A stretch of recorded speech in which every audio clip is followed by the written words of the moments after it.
আলাইকুম। ওয়ালাইকুম আসসালাম। কি ব্যাপার হুজুর? সেক্রেটারি সাহেব, একটা কথা বলতাম। বাড়ির থেকে কল দিছে যে আমার মেয়েটা নাকি অনেক অসুস্থ। ও আচ্ছা।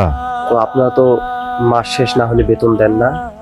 তো আমাকে যদি দয়া করে 500 টাকা অগ্রিম দিতেন তাহলে আমি একটু বাসায় পাঠাইতাম, মেয়েটার একটু চিকিৎসা হতো।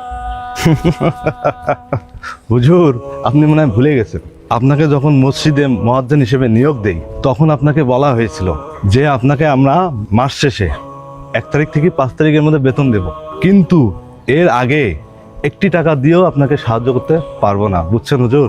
এখন আপনার মেয়ে অসুস্থ, মরবে না বাঁচবে সেটা তো আমাদের দেখার বিষয় না। বুঝছেন না হুজুর? সেক্রেটারি সাহেব, আপনি এইভাবে কথা বলতেছেন কেন? আমি তো দীর্ঘদিন ধরে আপনাদের মসজিদে খেদমত করতেছি।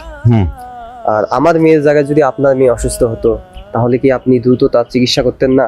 হ্যাঁ, এত বড় সাহস! আপনার মতো আমার মেয়ে কি ফকিরনির ঘরে বাচ্চা নাকি? হ্যাঁ, যে বিনা চিকিৎসায় মারা যাবে? যান, আপনি যান, যান মসজিদে, যে আজান দিবেন নামাজ পড়াবেন, যান যান।